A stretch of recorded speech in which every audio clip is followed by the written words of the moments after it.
해외 수주가 부진했던 이유는 그냥 발주처에서 발주 자체가 안 나온 영향이 주요 원인이 아닌가. 이 석유화학 플랜트가 앞으로 많이 늘어날 거다. 아람코라든지 아드녹 같은 주요 발주처들이 투자를 늘리는 계획이 있어서 우리나라 건설사들의 먹거리가 많이 늘어날 거다. 정부든 그리고 민간 쪽이든 해외 건설 수주를 늘리기 위해서 많은 노력을 하고 있습니다. 해외 건설과 관련 있는 다른 건설사들도 다 주가 측면에서는 긍정적일. 그래서 내용은 단기 테마가 아니고 굉장히 장기적인 건설사들의 좀 모멘텀이 될 수 있을 거라고. 발주 시향이 2023년에 더 좋아질 거라고 판단을 하고 있기 때문에 저는 탑픽으로 추천드립니다.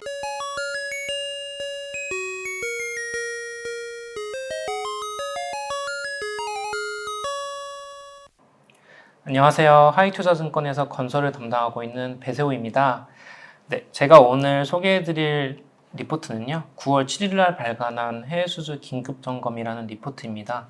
우리나라 건설사들의 해외수주 현황에 대해서 한번 체크해보는 시간을 가지겠습니다. 올해 우리나라 건설사들의 해외수주는 현재까지 조금 부진한 편입니다.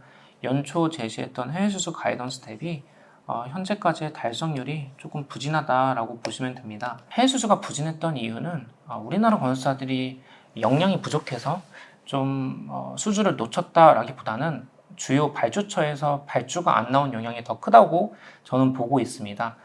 연초에 사우디에서 35억 달러짜리 육산 유전 개발 프로젝트가 나왔는데 이게 일본 JGC라는 일본 EP사가 수주를 했습니다. 이 공사 같은 경우에는 우리나라 건설사들이 수주를 놓친 경우가 맞지만은 이 경우를 제외하고 다른 프로젝트에서 우리나라 건설사들이 수주를 못했다.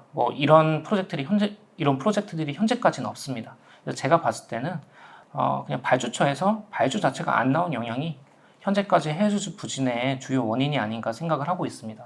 그래서 발주처들이 왜 발주가 좀 부진했냐라고 봤을 때 저는 중동 국가들도 똑같이 인플레이션 영향 때문에 발주가 좀 지연되고 있다고 생각을 하고 있고, 인플레이션이 둔화가 되는 좀 연말 그리고 좀 내년도부터는 확실히 중동 국가들의 발주가 늘어날 거라고 생각을 하고 있습니다.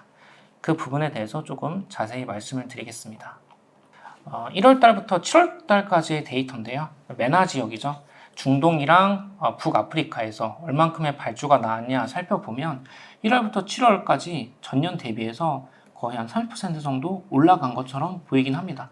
근데 이게 조금 착시 효과가 있어요. 이집트에서 인프라 발주가 100억 달러 이상 어마어마하게 나오면서 좀 전체 발주 금액이 늘어난 것처럼 보이지만은 실상 오일앤가스, 석유화학 부분, 우리나라 건설사들의 주요 공종에 대한 발주는 전년 동일 기간 대비 16% 증가한 데 그쳤습니다. 유가 레벨 자체가 굉장히 올라와 있고, 그리고 아람코나 아드녹처럼 주요 발주처들이 투자를 늘리겠다고 발표를 했음에도 불구하고 좀 16%는 부진했다라고 저는 평가를 하고 있습니다. 그럼 왜 발주가 부진했냐 살펴보면 중동 국가들도 똑같이 인플레이션 때문에 고통을 받고 있습니다. 올해 들어서 중동 국가들의 대부분의 CPI 상승률이 상당히 높은 수준을 유지를 하고 있습니다. 왜 이게 문제가 되냐면 중동 국가들 같은 경우에는 공사 자재들을 다 수입을 해서 씁니다. 근데 이 가격들이 굉장히 높아졌기 때문에 발주처가 투자 결정하기 전에의 공사비와 지금 투자 결정할 때쯤의 공사비가 너무 차이가 많이 나버리는 거죠. 그리고 변동성도 되게 크고요. 그렇기 때문에 발주처 입장에서는 조금 인플레이션이 둔화되는 시점까지 한번 기다려보자라고 그런 기조를 가질 가능성이 저는 크다고 생각을 하고 있습니다. 그게 저는 발주가 충분히 늘어나지 못한 주요 이유라고 생각을 하고 있고요.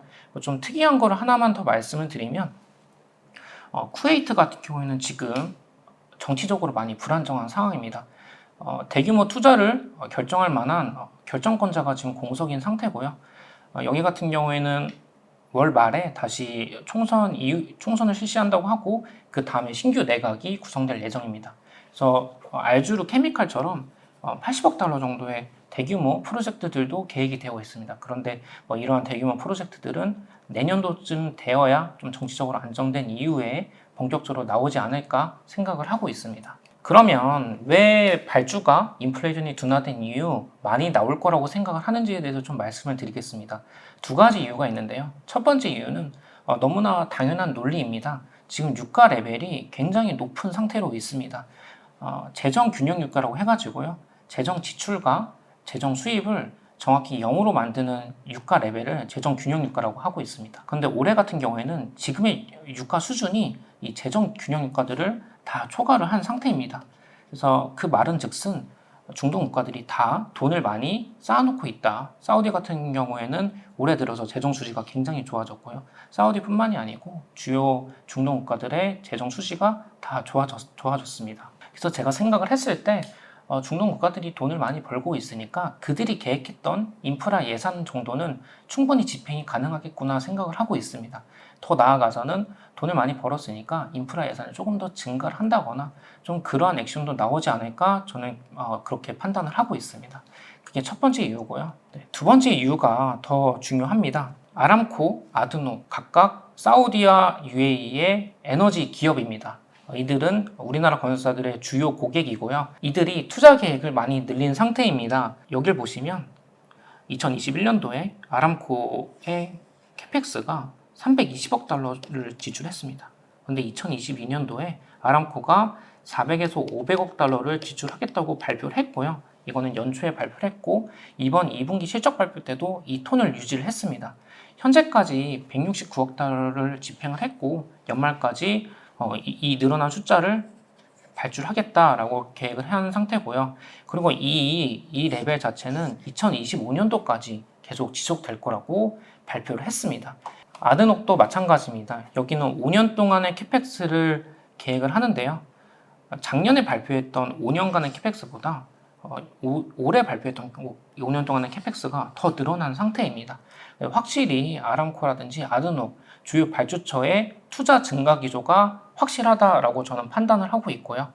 그러면 이들이 어디다가 돈을 쓰냐라고 봤을 때 여기는 업스트림 쪽으로 생각을 하고 있습니다. 업스트림이라 하면 좀 석유를 늘리고 그리고 가스를 늘리고 좀 이쪽 부분에 투자를 많이 할 계획입니다. 사우디 같은 경우에는 지금 현재 1220만 배럴데이를 석유를 생산을 하고 있는데 2027년도까지 1330만 배럴데이까지 석유 생산을 늘리려고 계획을 하고 있고요. 그리고 아드녹도 마찬가지입니다. 현재 석유 생산 계획보다 2030년에 더 많이 늘리겠다라고 발표를 했습니다. 한 3, 4일 전에 블룸버그 뉴스를 보니까 원래 2030년에 300만 배럴데이였던 석유 생산 계획을 이걸 2025년도까지 더 빠르게 석유 생산을 늘리겠다고 아드녹은 발표를 했습니다. 왜 석유를 많이 늘리냐? 약간 지금 보시는 투자자들 분도 의아하실 수 있습니다. 에너지 전환이 일어나는 상태에서 어떻게 석유 생산을 늘리는 계획을 가질 수 있을까 했을 때 아람코는 어떻게 생각을 하냐면은 수송유로서의 석유는 피크아웃을 했다고 생각을 하지만은 석유화학 제품은 롱텀하게 계속 성장할 거라고 보고 있습니다. 그래서 석유 생산의 증가분은 대부분 석유화학 제품의 생산 때문에 늘어난다고 보시면 되고, 그래서 제가 봤을 때 이 석유화학 플랜트가 앞으로 많이 늘어날 거다라고 보고 있습니다. 그래서 이 플랜트 같은 경우에는 현대건설, 삼성엔지니어링, DLENC 우리나라 건설들이 잘하는 공종이고요. 그래서 이쪽에서 충분히 먹거리가 많을 거라고 생각을 하고 있습니다. 두 번째로는 가스도 많이 늘리려고 하고 있는데요. 가스를 왜 생산을 많이 하냐라고 봤을 때 자국 내 에너지 수요는 가스로 충당을 하고 그리고 남은 석유는 수출을 하는 좀 그러한 그림을 그리고 있는 것 같습니다. 그래서 가스도 마찬가지입니다. 우리나라 건설사들이 가스를 시추하는 거는 하지 않지만은 가스 생산 시설에 필수로 들어가는 가스 정제 시설이라든지 아니면 오일과 가스를 분리하는 시설이라든지 부차적인 시설들의 공사를 잘 하고 있습니다. 삼성 엔지니어링, 현대건설 다수의 트랙 레코드가 있고요. 그래서 역시나 가스 생산 계획에 있어서 우리나라 건설사들도 많이 공사를 할 수 있다라고 판단을 하고 있습니다. 그래서 결론적으로 말씀을 드리면 아람코라든지 아드녹 같은 그런 주요 발주처들이 투자를 늘리는 계획에 있어서 우리나라 건설사들의 먹거리가 많이 늘어날 거다라고 저는 생각을 하고 있습니다. 석유화학 부분을 조금만 더 자세히 말씀을 드리면 석유화학 프로젝트가 중동 전반적으로 800억 달러가 지금 앞으로 빠르게 발주가 나올 것 같습니다. 이거는 리파이너리 정제 시설보다 거의 2배 수준의 프로젝트들이 더 많이 나올 거라고 보고 있는 거고요. 구체적으로 사우디, 이집트, 쿠웨이트, 카타르에서 대규모 석유화학 단지가 내년도부터 조금 본격적으로 발주가 나올 것 같습니다. 당연히 우리나라 건설사들도 다 입찰을 할 거라고 보고 있습니다. 네, 당장 빠르게 그러면 수주를 볼 수 있는 프로젝트가 어떤 게 있냐 제가 살펴보면은 이 세 가지 프로젝트를 가장 빠르게 수주하는 것을 볼 수 있을 것 같습니다. 첫 번째로는 UAE 헤이렌카샤라고요. 60억 달러짜리의 가스 프로젝트입니다. 이 프로젝트 같은 경우에는 미드지에 따르면 사멘, 테크니모, 테크님 이 세 건설사가 단독 컨소시엄으로 입찰을 한다고 합니다. 그래서 경쟁 입찰 구도가 아니고 좀 상당히 가이성이 있다고 저는 판단을 하고 있고요. 두 번째로는 사우디 아미랄 프로젝트라고요. 이거는 석유화학 플랜트인데 현대건설, 사멘, 사이펜 등등 세계 다수의 EP사들이 다 입찰을 하는 프로젝트이고요. 빠르면 연말, 그럼 늦으면 내년 초쯤에 조금 수주 결과를 보실 수 있는 프로젝트입니다. 마지막으로는 카타르 라스라판이라고요. 석유화학 프로젝트고 이 프로젝트 같은 경우에는 비드라고 해가지고 맨 앞단의 설계 부분을 수행하는 업무가 있습니다. 이 부분을 DA리에시와 JDC가 각각 수행을 했고요. 비드를 했다고 해서 바로 수주를 한다라고 말을 할 수는 없지만은 그래도 가능성이 조금 높아지는 효과가 있습니다. DA리엔시 같은 경우에는 현대건설과 같이 컨소를 이뤘고요.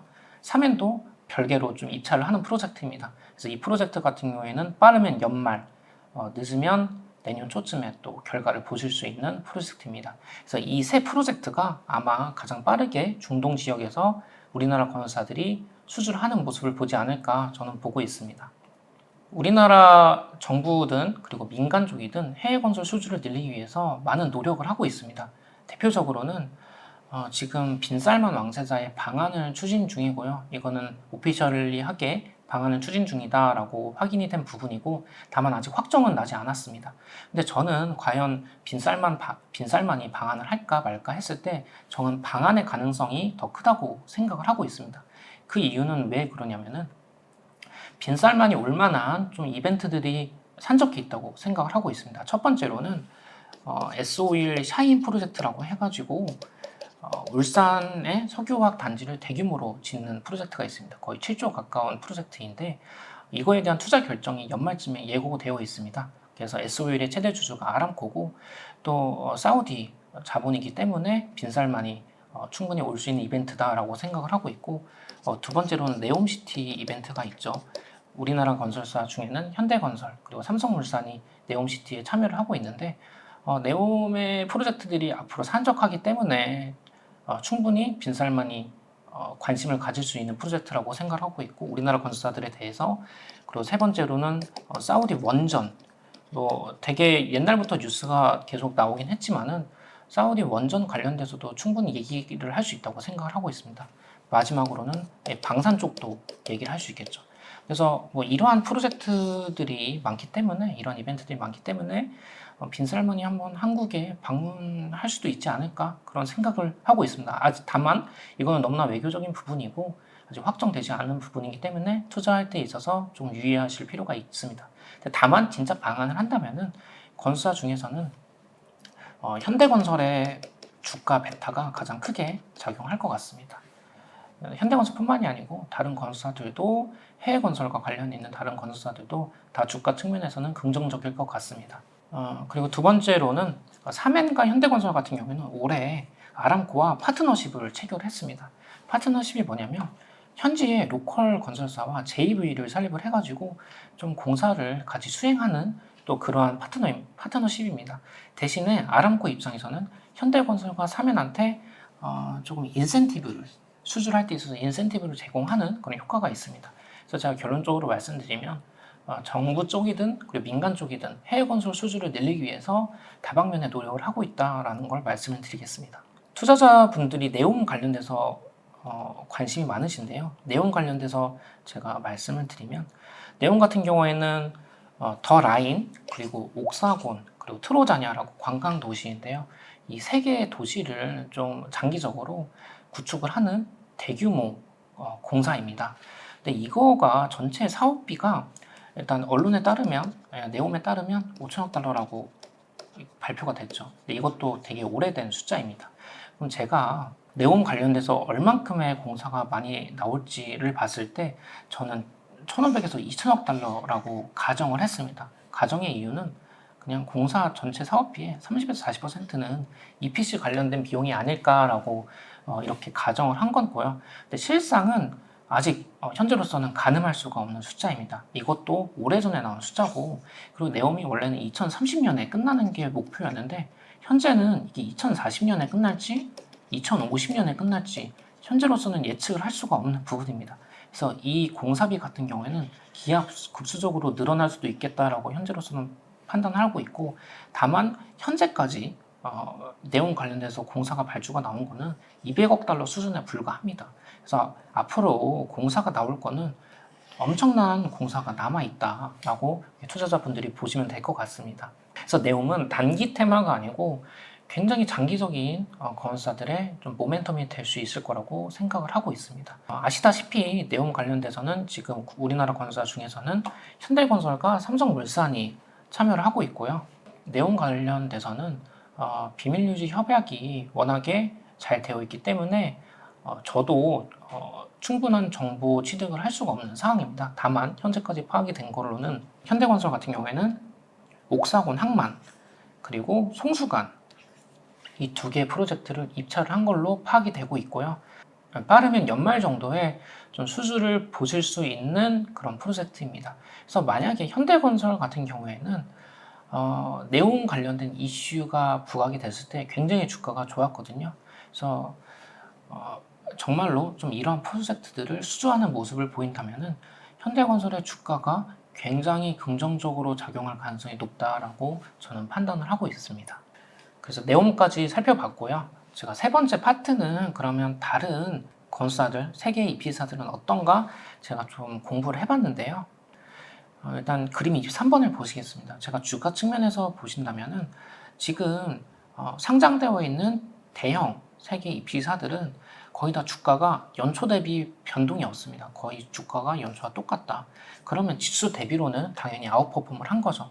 저는 이 주가 수준에 대해서 어떻게 평가를 하고 싶냐면은 또 유가가 많이 올라왔고 중동 지역의 발주 시장이 개선되는 거를 투자자들이 기대감을 갖고 좀 이 건설사들 보지 않았나 저는 개인적으로 그렇게 평가를 하고 싶습니다.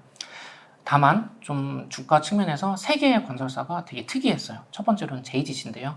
거의 연초 대비 주가가 거의 2배가 같습니다. JGC는 일본의 EP사입니다. 왜 주가가 잘 갔냐라고 봤을 때 연초에 사우디에서 대규모 35억 달러짜리 공사를 수주를 했죠. 그것 때문에 주가가 좋았고, 그리고 주가가 계속적으로 좋은 거는 지금 LNG 가격이 엄청나게 뛰면서 이 LNG 에카플랜트 시황이 굉장히 좋아졌습니다. LNG 에카플랜트 같은 경우에는 세계적으로 거의 7개사의 건설사밖에 공사를 수행하지 못합니다. 그 중에서도 JGC가 탑티어고요. 그렇기 때문에 LNG 플랜트 발주 시장 개선에 대한 기대감이 주가에 온전히 반영이 되면서 주가가 2배 가까이 뛰었습니다.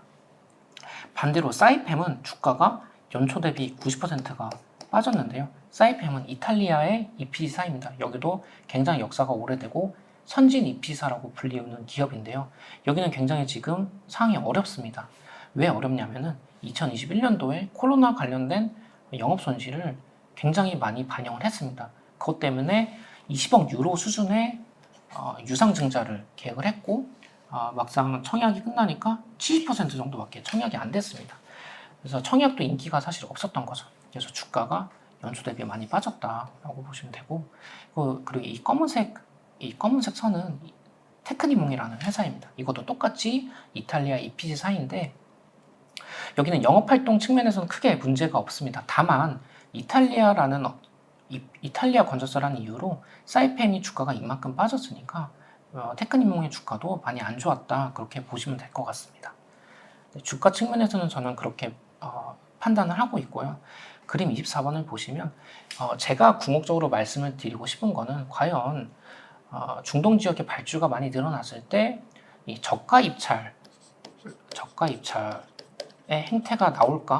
저가 입찰 때문에 생태계가 교란되는 그런 액션이 나올까라고 봤을 때 저는 가능성이 낮다라고 판단을 하고 있습니다. 그 이유는 그림 24번에 보시면 제가 설명을 할 수 있는데, 대다수의 EP사들은 지금 수주 잔고가 그렇게 모자른 상황이 아닙니다. 이거는 수주 잔고 대비 매출액 비율을 제가 도식화한 건데요. 수주 잔고가 그렇게 모자르지가 않습니다. 대부분 수주 잔고가 차 있는 상태고요. 다만 이 플로우르라고 해가지고 미국의 EPC4는 지금 주가 수주 잔고가 조금 떨어져 있는 건 맞습니다. 그래서 사이펜 같은 경우에는 조금 좀 유의를 하실 수 있다. 좀 수주를 경쟁적으로 공격적으로 할 수 있다라고 생각을 하고 있고, 사이펜 같은 경우에는 수주 잔고가 그렇게 모자라진 않지만은 지금 회사가 워낙에 어렵다 보니까 수주를 좀 공격적으로 할 수 있겠다라고 판단을 하고 있습니다. 이 두 건설사는 조금 유념할 필요는 있지만은 나머지 건설사들이 지금 회사가 어렵다거나 그런 수주 잔고가 모자른다거나 이러한 상황이 아니기 때문에 이 저가 입찰의 가능성이 좀 낮지 않나 그렇게 생각을 하고 있습니다. 이상으로 해외 발주 시황, 그리고 네옴시티, 그리고 세계 EPC사들의 상황을 제가 다 말씀을 드렸고요. 제가 궁극적으로 말씀을 드리고 싶은 거는 발주 시황이 2023년에 더 좋아질 거라고 판단을 하고 있기 때문에 저는 탑픽으로 삼성 엔지니어링을 추천드립니다. 제가 탑픽 삼성 엔지니어링만 간략하게 설명을 드리고 이 시간을 마치겠습니다. 제가 삼성 엔지니어링을 탑픽으로 말씀드리는 이유는 가장 큰 이유는 수주 모멘텀입니다. 제가 앞서 말씀드린 것처럼 저는 중동 지역의 발주 시황이 올해보다는 내년이 더 좋아질 거라고 생각을 하고 있고, 그 중에서 삼성 엔지니어링의 수주가 더 늘어날 거라고 보고 있습니다. 그게 투자 포인트 1번이고요. 그리고 또 올해 수주 같은 경우에도 지금 올해 수주 화공 부분의 가이던스를 5조 원을 줬는데 현재까지 한 2.2조 원 수주했습니다. 그러면 3조 원 정도 수주를 더 하면 되는 건데, 지금 잔여 파이프라인을 쭉 봤을 때 거의 60억 달러 정도가 올해 수주를 대기하고 있습니다. 그래서 충분히 올해 수주 가이던스도 달성할 수 있지 않을까라고 생각을 하고 있습니다. 그럼 아직 이게 파이프라인은 없지만은 미드지에 따르면 헤이렌가샤 가스 프로젝트도 수주 가능성이 어느 정도 있다고 저는 판단하고 있기 때문에 삼성 엔지니어링의 수주 가이던스 올해 5조 원 화공 부분 준 거를 초과 달성할 가능성이 되게 높다라고 판단을 하고 있습니다. 그래서 이러한 수주 모멘텀이 저는 삼성 엔지니어링을 탑픽으로 제시하는 가장 큰 이유고요. 그리고 두 번째로는 국내 부동산 시황에 대해서 좀 부정적으로 바라보고 있습니다. 부동산 시황이 개선되려면 저는 상당한 시간이 필요할 거라고 생각을 하고 있습니다. 그러한 이유로 좀 이런 안 좋은 부동산 시장을 피해가자라는 측면이 저는 삼성 엔지니어링을 매주 추천드리는 두 번째 이유입니다. 세 번째로 말씀드리면 삼성 엔지니어링의 마진이 꽤나 안정적으로 지금 진행이 되고 있습니다. 계속 마진이 올라온 상태고 올해도 마진이 좋을 것 같고 화공 부분, 비화공 부분도 항상 좀 마진이 안정적인 부분을 유지하고 있습니다. 작년에 사이펜 그리고 페트로파, 우리나라 건설사들이 해외 선진 EP사라고 말하는 그런 회사들도 작년에 어마어마한 영업 손실을 냈습니다. 그러한 상황에서 삼성 엔지니어링의 마진이 이 정도 발생을 한 거는 저는 굉장히 고무적이라고 판단을 하고 있고, 꽤나 마진의 신뢰성이 높아지지 않았나 판단을 하고 있습니다. 이 세 가지가 제가 삼성 엔지니어링 탑픽으로 말씀드리는 이유입니다. 그래서 제가 결론적으로 삼성 엔지니어링의 목표 주가를 34,000원을 제시를 하고 있고요. 지금 매수 추천 드리고 있습니다. 네, 이상으로 제가 9월 7일날 발간한 해외 수주 긴급 점검이라는 보고서 설명을 다 마쳤고요. 다음에는 더 좋은 보고서로 찾아뵙겠습니다. 감사합니다.